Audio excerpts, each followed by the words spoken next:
Drink told me the plan and I say I'm with it. We jumped in the car and went straight to the riches. Yeah, we went straight to the riches. He told me this one gon' bust both of our wrists. I told him he playing, he says don't give me. So I told him let's get it. I told him let's get it like. It was the Swamp Stories video. Nah, cuz whoever made that, you're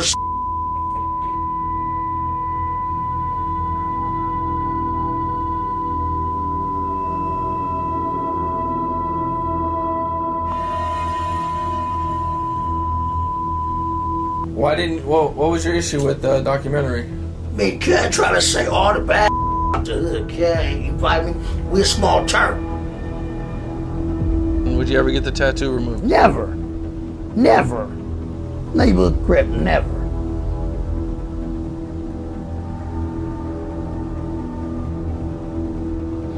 I am cripmac. I am HK Destruction on Hustlers. I got 5 many other names on Hustlers. I am a certified young 55th Street General on Hood. Welcome back to another episode of Swamp Stories. For this video, we do something completely out of the ordinary. A while back, I decided to make the channel more serious and to avoid these kind of videos. But after seeing cripmac lie about his life story, diss me, and call out people that he's never met, I decided that I have to go in. After I dropped my original 55th Street video, my DMs were flooded with LA people telling me that cripmac is a complete fraud. Initially, I ignored these messages because I figured that it was just haters being haters. But once I saw that he dissed me, I decided to look into it myself. What if I told you that everything cripmac has ever said was a lie and that keeping it 55th Street was never his life? Or shall I say, keeping it 55th Street? Enough is enough. Today is the day where cripmac will never disrespect Swamp Stories again. But before we get into it, please make sure to leave a like and subscribe if you're new. You can also subscribe to the second channel where you can find videos just like this one. Yes, go subscribe to Swamp Shorts where you'll find 10 to 15 minute videos that don't make the main channel. And with all that being said, let's get right into it. The story begins about an hour and a half east of South Central LA in the suburban city of Rancho Cucamonga, California. If you're unfamiliar, this is where the movie Next Friday was filmed. No more locked doors! Gracias! But it's also where a young man named Trevor Hurd was born in February of 1993. Despite living in the suburbs, life was not always peaches and cream for young Trevor. In fact, at just 2 years old, his father, Trevor Sr., moved out to Orange County. However, his young mother named Crystal was able to hold down multiple jobs and get them a house in the nearby Ontario, California. This quiet and peaceful cul-de-sac is where Trevor spent the majority of his childhood, far from the wild streets of LA. From 1st to 3rd grade, Trevor attended Newman Elementary in Chino Hills, one of the highly ranked Why he keep putting this picture though? Why he keep trying to embarrass bro like this though? schools in the Inland Empire. However, despite being a sheltered kid, Trevor had all sorts of behavioral issues growing up. I mean, this kid was jumping out of the window, you know, at 6 and 7 years of age, you know, to go out and explore and come back. And I just like, we had to lock the windows, and I'm sure he felt like incarcerated, and I know that feeling. But yeah, he definitely needed some guidance. He went to Newman Elementary School, and I would receive tons of calls daily. Just, you know, your son, he's not doing what, you know, we're asking him to do. He's doing just the opposite. So it's not that he's just not doing it. He's going to do the opposite. We threw Ritalin at him. We threw Thoridazine, everything to try to get him regulated. Fucking him up. Being a young mom, that was very, very challenging. To mend these issues, Trevor's mom sent him to a private military boarding school hours away. However, after 14 months, Trevor was expelled and sent back home to Chino, California. So we put him in military school, and they did drills, they did academics, they did PT. He was up early in the morning, and he was disciplined for about 14 months. Very challenging on me. So the military school didn't help him at all? He got kicked out of military school. Kicked out of military school. They said, I'm sorry, we don't have anything else that we can offer your son at this time. You know, his behavior is too drastic. By the time Trevor returned home, his mother already had plans to move to Houston, Texas with her boyfriend. This would be a man known as Mr. Gary, who lived in the suburb of Katy, Texas. According to CMAC, he didn't move to Texas until 2009 or 2010. So what age was that you went to Texas? Hold on, god damn it. Oh, shit. 2000, god damn it, 2009, 2010. Okay. That's a teenager on hood, in Houston, Texas. I did 2 years out there. I never graduated or nothing, but look, at least I went, look. But according to his mom, he actually moved there as a little kid. Oh, so he was there 14 months? Yes. You know what age he was from? I want to say roughly 7 to 9. Oh, young. Yeah. Oh, okay. And then at that point, that's when he moved to Texas. So for the next few years, Trevor went to middle school in Katy, Texas, and things were kind of coming together for the family. But then everything came crashing down. One day after returning home from work, Trevor's mom walked in on something she never thought she'd see. She walked in on her beloved Mr. Gary with a Brock Lesnar lookalike. As you would expect, this ended everything for Mr. Gary. And Trevor and Crystal moved in with Granny Bear in Katy, Texas. However, Granny decided to send him to school in Houston so he could be with a family friend. Little did Granny know this family friend was an official Rolling 60s member from Southwest Houston. Well, when Trevor met him, he decided to tell him that he himself was an official Rolling 60s member from LA. He also told him that he went by Woodard in the streets. Woodard is crazy. You meet Woodard. You know, he sophomore, junior, your senior year, you know, however. I'm the reason he ended up going to Hastings. Okay, just walk us through y'all's relationship. All right. His grandma stayed in Katy. You already know Katy is not an A-Leaf school. It's suburb. Yeah. Yeah, that's Fort B and ISD. Mm-hmm. I stayed, I always stayed at A-Leaf, yeah. Right. So he was registered to my house to go to Hastings because I went to Hastings. The school he attended was Elsick Hastings, and it just so happened to be in a Rolling 60s neighborhood. Well, when CMAC got there, he began telling everyone that he was an official Rolling 60s member from LA. To make matters worse, he even told them that they're doing everything wrong. How suburban Trevor felt like he was in position to tell them anything is beyond me. So when he came out here to us, he made it seem like he was put on. But you know, I don't know. He was saying he was from there. He was saying he was on the set. He was saying he was on the set. Okay. You know what I'm saying? Now for contrast, let's let suburban Trevor tell the story himself. Y'all not doing right out here. Crips don't get along with Crips in LA. And you know, didn't say nothing, kid. And then, you know, they dope me and beat the out of me. Well, that was not the real reason he was DP'd. It was actually for false claiming 60s. You see Crip back around, he's hanging around, and he comes to Hood Day. Mm-hmm. So that's Texas Hood Day you talking about? Texas Hood Day. For the 60s? Yeah. Okay, so he coming to the Hood Day, and at the Hood Day, he on the set. Yeah, nah. According to him. Okay. And he has to be like 15, 16, 14 around this 16, I'm gonna say 16, 17. Don't get it twisted, he always was big Crip, you know what I'm saying? But he wasn't, if you get what I'm saying. The Houston 60s thought that he was an official member from LA and they accepted him in. But once they got a call from LA, everything would go bad. A year later, he been thugging with you. Thugging. Y'all rocking. You know what I'm saying? And y'all get a call. Treating them like family and all that. And y'all get a call from the motherland. Yeah. Cali. Yeah, we talking to him, everything, woo-woo. They was like, nah, cuz ain't never get put on. So, you know, you already know that's a total offense to everybody. You know what I'm saying? Like, everybody who put they blood, sweat, and tears of this shit, but don't play with it. You know what I'm saying? I don't give a from. Don't play with it. How did y'all react when y'all got the news that he was flogging? It was, you lied to us, so this is what we're gonna do, and this is how we're gonna handle it. You know what I'm saying? He couldn't handle that pressure. He took off. What you mean took off? Oh, he took off. After that happened, we don't hear from him. He wouldn't be heard of in Houston for years. After he was caught cosplaying a Rolling... Oh, that's why he was like...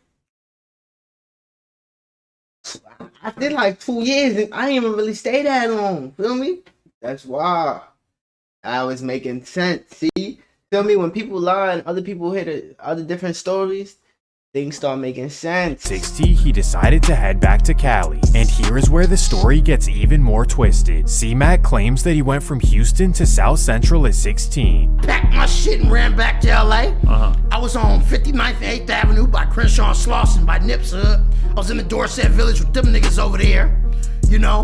Then I moved with my auntie on 45th and Western. But in reality, C-Mac was living in Chino and attending Fontana High School. If you don't believe me, he actually said it on his old Facebook page, and he's in the class of 2011 yearbook. But just because he was living in the suburbs does not mean that he wasn't banging. In fact, he started his own hood. On December 22nd, 2012, CRIPmac officially started the Trey Chino Gator Crips. But wait, later that same day, he actually changed the name to the Trey Deuce Chino Gator Crips. I suppose they moved the block over or something? I don't know. But here's how committed he was. He decided he would get them tatted on his arm. Well, it's actually not a they, because C-Mac was the only member. Because of this, he had ultimate control, kind of like a Madden franchise. He chose Chino as the city, a gator as the logo, and green as their color. So from what I'd assume, C-Mac would stand outside his cul-de-sac, wave his green rag, and wait for any devious soccer moms to roll down the block. But wait, just a week later, their name would change once again, now known as the 4-5 Chino Gators. Well, this only lasted for 8 more days, as C-Mac then decided that he was a 5-deuce Hoover. He even dissed the whole neighborhood card. Yes, in 2012, CRIPmac claimed Hoover and dissed the whole neighborhood card. If you ask me, that's not keeping it nifty on 50s. Well, his life as an internet Hoover would not. My boy C-Mac was tapping.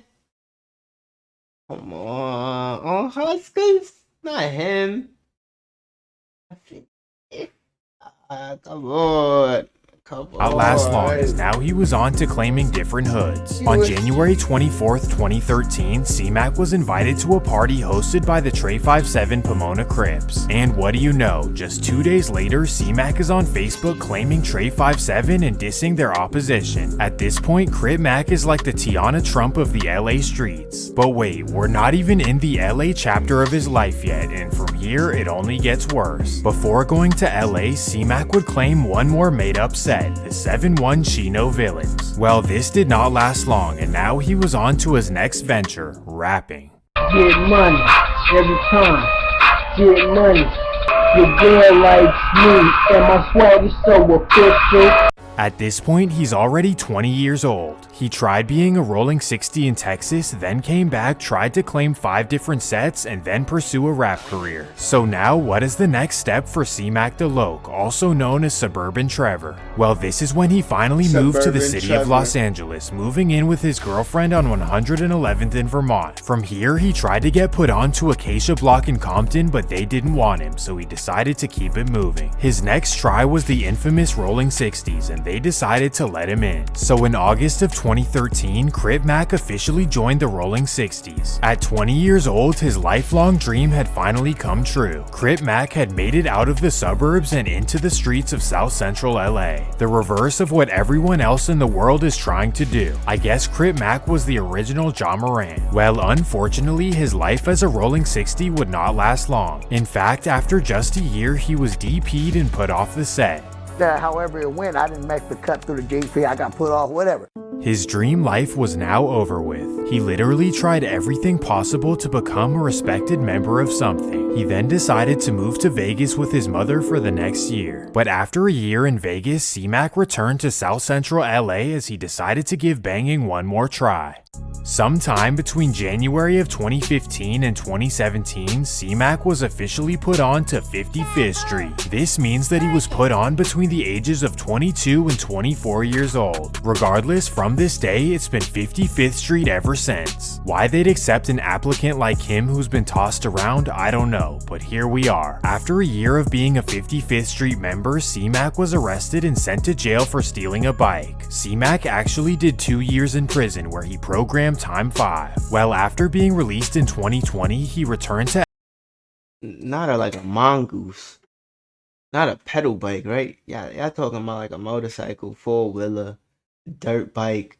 Creation on his mind. At first, it was simply funny videos that caught people's attention, but then he started dissing the Hoovers relentlessly. I ain't letting up on them. Yeah. Ever. When the Hoovers saw this, they were shocked because they didn't even know who this was. This is because out of his then 27 years of life, only 3 were actually spent in LA. Thus why the enemies he has whacked out on his forehead claim they've never seen him in their life. C-Mac is like really like not a focus in my eyes. I have never seen him. I don't know nobody, none of my friends seen him like, I mean, he just like something to joke around with, like play with it, but worried about that man like that. Ain't no serious like topic. Like, I gotta ask, how did the beef with you and C-Mac start? I'm gonna correct it. First of all, it's not no beef. Okay. Like, no, there's no way we beef. Okay. That's entertainment. Ain't no such thing as no beef. Because you never met him, never seen him. I never seen him. I never heard of him before the internet. Like I said, I've been in the streets my whole life. I never heard of him or nothing. So how I'm finna beef with him? I'm not finna beef with you over no internet. I got too much street credit for that. Like, I don't know who you are. I don't know who you are. I don't know who you are. I don't know who you are. I don't know who you are. No one in South Central knew who C-Mac was because he spent his entire life in Texas and Chino Hills. Oh yeah, and Las Vegas as well. Nemo said that's the nigga that beat him up in jail last year. Regardless, it was a true recipe for YouTube success, and Adam22 began taking notice. On March 16th, 2021, the CRIP No Jumper interview was dropped and it went absolutely viral. One thing to notice is that since that video, his voice and cadence has changed completely. I love it. Sometimes people hit me up and I think it's a setup. So I block the account. You don't see that? You just blocked your biggest fan. He imitates the gang life, but he's not a gangbanger. Yeah. This is not a gang. Well, after the No Jumper interview, all of the fans wanted to see him in his hood. And boom, that's when Andrew Callahan drops the legendary CRIPmac vlog. After watching the video, the first thing that came to my mind is where are all of his fellow members? Why is it always just him on the block? And vlog after vlog after vlog, I could not find any fellow 55th Street members.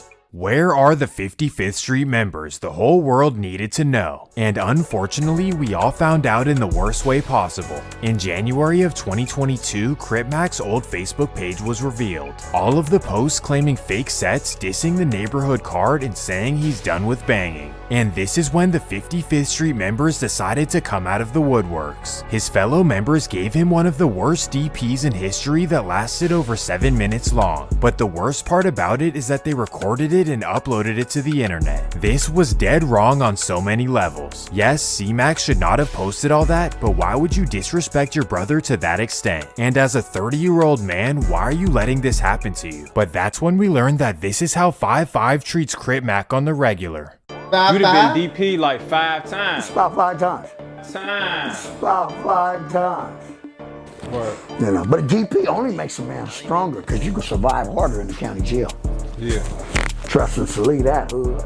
From what I heard in South Central, they call dudes like C-Mac total crash dummies. Guys like him from the suburbs are treated badly by their set and they're told to do things they don't want to do. Maybe this explains all of the face tats, how he speaks, and why he's always trying to overprove himself. For guys like King Von, for example, they're actually born into this life, almost without a choice. But for CRIPmac, he decided to move to LA at 21 years old and join a crew that he didn't know a single member of. Not to mention that he chose to have ops that don't even know he exists. All of this to fill his identity crisis and void for brotherhood. So for all of the young men out there dealing with the same thing, please realize that this is not the way to do it. Going to college or joining the military will fill that void 10 times over. Well, on a positive note, CRIPmac is extremely entertaining and has a true talent for YouTube. His natural charisma and talent for entertainment got him millions of views. From what I would estimate, the channel probably generated hundreds and hundreds of thousands of dollars. But unfortunately, he keeps giving the keys to his channel to local hood OGs. Whether it's Coach Warren or King Five Fingers or Christopher Lovejoy, they all seem to end up with all of his pages and channels. CRIPmac, stop giving away your channels to people who are gonna leech off you. Stop. You can do this yourself and you can laugh to the bank. Well, that takes us to May of 2023. This is when CRIPmac was released from prison after a year for Billy Western.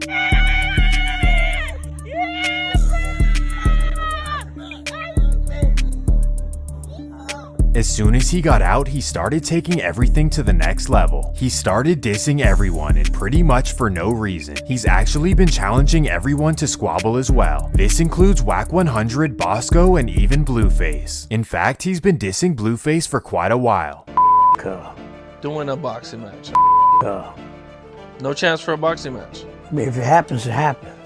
That ain't my type of crib. Okay. What is it about Blueface that you say it's not your type I'm a play ball crip. I really do. shit in real life. My cripping is more legit than Cub. I'm just gonna keep it like that. It's five ever like that.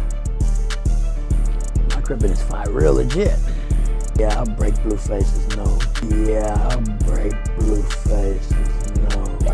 Now everyone was worried about what would happen if Crip Mac ran into Blueface. But what we must remember is that deep down he's still suburban Trevor from Chino Hills. This is what actually happened when he ran into Blueface. Crip Mac, what up? Blueface, baby. What's up, man? What's up, yeah, you what's up? Huh? Oh yeah. Yeah, Cub told me. Who told you? Said it's straight, right? Yeah, Cub on hood. Cub like, that's my boy. Cub on hood. Keep it crippin'. Same color rag. You may be wondering why C-Mac didn't keep the same energy, but this might be why.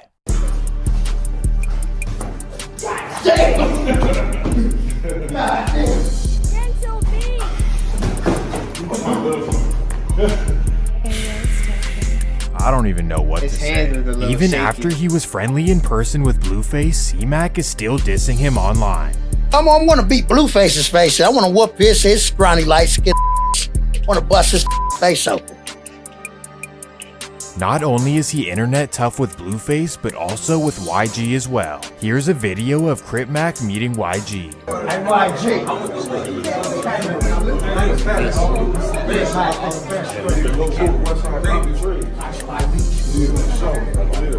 To everyone watching, this seems like a pretty normal, friendly conversation. But in the mind of Crip Mac, somehow he pressed YG. Blueface and YG. I worked with YG, let Cub know where I'm from and my name. He didn't even bang back with his name. He wouldn't get extra out. Oh, I'm Buddha, Woochie Wolf, West Side Trees. I know your name, YG, but you gonna come extra out, nigga. You don't know me, I don't know how he thought that that was the situation. Come on, what? I mean, I said what? Come on, Crip Mac. Come on, bro. Nigga, YG, Crip Mac. That's what niggas ain't about to say they whole set, right? Nigga, we grew up from that, my boy. The difference. Your mindset is still where your mindset is at. We grew up from shit like that, nigga. My name is YG, nigga. My name ain't YG from 400, nigga. What are you talking about? But I guess anything goes for suburban Trevor. To make matters worse, C-Mac decided to randomly diss Mozzie. Recently you made a post about Mozzie. Oh yeah, Cub, tell him what. So can you kind of talk about that and explain that a little bit? Well, Cub not playing ball like that. Cub not doing what niggas like I'm doing it for niggas do. You find me on hustlers. It ain't taking nothing from what Cub talk about, Cub, but you not actively doing it, Cub. You find me on hustlers. You got a good flow, Cub. Quit playing with this boy. Tiny hard here at FIP. Clearly, Chino boy Trevor has no clue what he's talking about. What he doesn't understand is that the difference between down south and up north is that up north it's not just a game. And with that being said, that's gonna do it for this episode of Swamp Stories. If you enjoyed the video, please make sure to leave a like and subscribe if you're new. And always remember to keep it 55th Street. Peace! Fake niggas, we don't do those. Fake niggas, we don't do those. Hard code,